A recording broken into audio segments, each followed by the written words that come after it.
Hello, happy Wednesday, peak of the week. I am Meredith and I am here with our message for the 29th of November 2023. We're using second edition Bonefire Tarot for our message today. We have the sun in Sagittarius, the moon is in Gemini, it's moving into Cancer today. We've got our lovely retrogrades and we're checking out the energy atmosphere. What's on offer to us today? What are we navigating? Our first card is, it's back again, folks. Wah, wah, wah. There's the Three of Swords one more time. Yeah, this one has been kind of shadowing us lately, though I feel it's a tremendous gift because we've been going very deep. You know, the Scorpio season energy, the Uranus thingy that went on with, it's so professional. The Uranus thingy that went on with Scorpio was very explosive for us. And it brought up a lot to consider from prior experience. And we're questioning what serves us and what limits us. So pain, loss, and sorrow of the past here with the Three of Swords, how has it blessed your life is the biggest question with this card. Let's see what it connects to. Two cards. First is strength. Excellent. Yeah, the courage, the strength and courage to live vulnerably, to live from your soulful presence. Not feeling as though you must protect yourself. You can bring your wild, untamed, free, liberated spirit into the now because you're setting yourself free from this old Three of Swords energy. Think about it for a moment. Let's all consider what we would deem a challenge or a hardship in our world that was very tearful, that was penetrating to the heart space. And let's also consider what kind of self-protective measures we took because of the experience that occurred, or many experiences that occurred with the Three of Swords. How have those shaped you? And how are you keeping those pain, loss, sorrow experiences of the past alive in the now? You might surprise yourself with what you're carrying around. I surprise myself with this a lot. You know, I ask the question, I ask universal questions. What more can I consider? What's a different way to think about this? What is a different action that I could be taking? And recently, someone very near and dear to me has asked me a really powerful question. When are you going to love yourself enough to? You finish that question for yourself. Enough to what? What is it for you? And what type of self-protective measures have you put up that may prevent you from nurturing your vulnerability and allowing your wild, free-spirited self to be unleashed?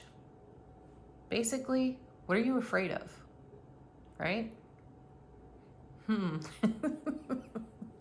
Great questions. Okay. Oh, wow. Yes, they could allow you to dynamically chariot, fly, right? What gives you wings and what is keeping you tethered to the ground? Great question. So we have number 7 and number 8 consecutively here out of the major arcana. So if we're going to move forward dynamically, which is the heart of the message on the chariot, how are we going to do that if we're tethered to pain, loss, sorrow of the past? And what requires more love? Where have we been denying ourselves the self-nurturing, self-care, and strength of our spirit? Great questions. Ooh. Let me know what your answers are on some of these. Next set of cards, 3 of them fell out together. The first is the 9 of Pentacles. Well, there's a card of self-sovereignty if I ever saw one. This one in the minor arcana is connected for me to the Empress. So there's an emerging energy here that is very much in relationship to the wild, free-spirited nature, the untamed, unleashed aspect of soulful presence off the Strength card, flying free, dynamically so, with the Chariot. Where are we going? Where are we heading? And this is a card about independence, interdependence, self-sovereignty, as I mentioned, and no codependency whatsoever. So check out your codependency when it comes to the pain, loss, and sorrow of the past. That becomes a tether. That anchors us or freezes us in place to something that happened way back when, that our ego gets extremely protective of and starts the vulture thought process. Check it out for yourself. Next in this set is the Seven of Pentacles. All sevens, you know it, they're connected to making heaven on earth for ourselves, building that on our foundation. So this card speaks to a tremendous amount of abundance available to us in the now, some of it ripe, some of it ready, some of it not. And the part that isn't quite ripe or ready to come off the vine here may be connected to your Three of Swords. Introspective kind of message here. Go within, check it out. And then another 9. So we have the 9 of Pentacles with the 9 of Wands. And this is a card about going the distance, having the endurance and the fortitude to go the distance with your dream, your vision, and your self-love in self-relationship, right? What could be keeping you from going the distance in terms of the question, when are you going to love yourself enough to? Or how are you going to love yourself enough to? Whatever that is. Where do you need more endurance and fortitude to come across the finish line here with the 9 of Wands to get to the 10, where you bring full circle and into completion all of your spiritual resources to live in your strength, courage, vulnerability dynamically? Next. Oh, well, hey, it's at hand, isn't it? Because there's the 10 of Wands. That's beautiful. You know, this card is spoken of in terms of setting down a heavy burden. And the heavy burden may be connected to the Three of Swords. So these inner questions and these universal questions that are coming up out of the cards for us today are super important to us. You know, we've completed Scorpio season. We've completed a lot of really deep, challenging inner journeys in that Scorpio energy. And now we're in the Sagittarian, the sun's in Sagittarius energy. How are we going to set fire to? Bring the fire to? All that requires activation, motivation, and movement. The Suit of Wands promises creativity, passion, motivation, excited, anticipation, enthusiasm, and using our skill and our talent. So let's bring our spiritual, soulful skill and talent into the now to settle out these energies for once and for all with the Three of Swords over here. Yeah, nice. That's awesome. The 9 and the 10 of Wands. So we're bringing something full circle today. Anticipate for yourselves then an epiphany of some kind as you ask these inner questions and you ask these universal questions, and then the universe speaks back to you with those answers. I have recently been surprised by some rogue thoughts that have shown up out of my subconscious. One of them was extremely powerful for me. I had no idea that this was lurking in the shadow of the subconscious, when that's the nature of it, isn't it? And there's the epiphany style surprise when those thoughts surface and you realize, wow, I've been making space for this in my world. I've been taking action in a protective way around this one thought because my ego doesn't want me to hear it, because that means change. And change means I've got to bring more love. So I have to be more self-responsible in my self-relationship, which is huge. And many people reached this point. We've seen it happen. We've done it ourselves, where we've reached the point of change and we've frozen in place, right? And allowed the vulture thought to come in and take precedence. Though we're not interested in maintaining that kind of energy. We're more interested in courageously living vulnerable and living fully in our soulful presence in the now. Next card, King of Pentacles. One of my most favorite kings. I love the Knight of Pentacles. I love the King of Pentacles as well. These cards are about how we invest in ourselves and how we bring our manifestations to life. And I've shared this story with you more than once here on the channel, so I'm going to cover it briefly. When you ask somebody what they want, ultimately they end up at, I want to be happy. I'd like to live happy. I would like to provide a happy life for myself, my family, those nearest and dearest to me. And it's kind of like the why game. That's how you get to that. So years ago, I saw it on some TV show, who knows, and the answer was, first, well, what would you like? I would like my children to thrive. I would like them to go to college. I would like them to, be of service in their life and be of service within their career in a way that satisfies their heart space, right? So we come to happiness. How are you investing in yourself right now? If you play the why game with yourself, why do I want this? Why do I want that? Why am I endeavoring to go deeper into this, that, or the other thing?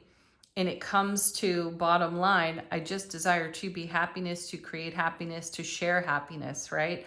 Then what's the shortcut there? What is standing in your way? I guarantee you it's connected to this Three of Swords. And therein lies the epiphany, because there's a level of grace and simplicity to discovering what is in the way. And it's this old business over here, which we can have gratitude and appreciation for, because it has helped to season us in the now so that we can recognize whatever stands in our way requires more love, not less. And who's responsible for that love but you, right? Powerful stuff. This is what the King of Pentacles knows, and this is how the King of Pentacles invests in absolutely anything that needs to come into fulfillment on our foundation. So take the posture of the King of Pentacles, look at your ripple effect, and embrace your Three of Swords with even more love, and love the parts that feel less than ideal, so they can come into wholeness, they can come into fulfillment, and you can fly free, and dynamically so. Let's take a look at the bottom of the deck. What's in the unseen? What's not exactly obvious to us, and how is the universe supporting us in all of what's taking place in these cards? First, we have Wheel of Fortune. Excellent. Well, we're just talking about what we're putting on our foundation. This, for me, is the Divine Delivery System in Tarot, and this is our dreams coming true. Notice that the character on the card is blindfolded, because the universe doesn't really care so much what you're putting your focus on. What are you looking at? What are you staring at? Are you looking at the Three of Swords and making all of your decisions off of that? Or are you looking to all of these other cards and the King of Pentacles and asking yourself, how do I do this? What's my next step? What's my next logical step? The universe will bring you whatever you need. That's why I say the blindfold is important on this card, because it's all about where you put the energy, and that's where the universe will meet you. So think also of the Two of Cups. Show up in the way you desire to be met. Next, the Hierophant. Yeah, excellent card. Here's a card about tradition, and a great question to ask when you see the Hierophant: are your traditions and your behaviors serving you or limiting you? So let's take a look at the whole picture. What serves you? What limits you? And in what limits you, how can you love that into wholeness? Next. Seven of Cups. Great card to see there. So look through the eyes of love. When you have a lot of options, or when you feel confusion, potential chaos, when it comes to creating heaven on earth for yourself, you want to look through the eyes of love and make a choice. There is choice and decision on this card. This is a card about where do I put my focus? So let's use the energy of the King of Coins. Let's use the energy of the Wheel of Fortune here. Let's take a look at absolutely everything through the eyes of love. And then quite naturally and intuitively, you will lean into the thing or one or two things that are going to give you wings over here with the Chariot. Next. Yeah, there's the Ace of Wands. Beautiful card. So we have the Ace of Wands, the Nine of Wands, which makes the Ten of Wands. We have the Ten of Wands as well. This whole suit, as I mentioned, is about motivation, drive, creativity, and passion. And this is the universe saying, I'm handing you this wand. This is a divine and cosmic gift of a new beginning and a fresh start in any direction in which you focus that is based on expanding your foundation of love, bliss, joy, and happiness. Let's go there. So let's use our Three of Swords today to our highest and greatest potential and benefit. Let's look at it honestly. And let's take also a peek at our reservations, our reluctance, our resistance to move forward, because in some way we're chomping at the bit to move forward with something and take strong, courageous action. We might be feeling weary from this old energy, but we're weary from protecting this old energy of the Three of Swords. So honor it, respect it, grow through it, grow because of it, and take up this wand and set yourself free. All right, angel answers. What a powerful message. It's very motivating. I love this. Okay, angel answers. Put a question to the deck, get confirmation, hear a message from your own guides, angels, and ancestors through these cards. Ooh, a whole bunch just fell out. First, there's no need to worry. We know that. Let go. Abundance. Yeah, let go and allow the abundance to flow in. Remain positive about all of the opportunities before you. What a great connection to the Seven of Cups there too. So there's your formula for moving through any of the high notes and low notes that are stimulating you within this reading and these cards.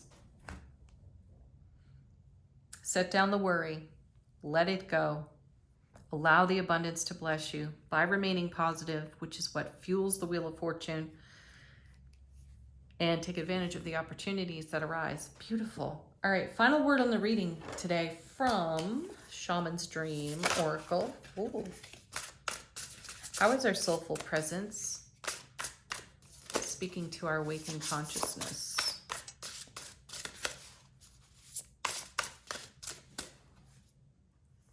All right, we have Lay of the Land, Ancestral Wisdom.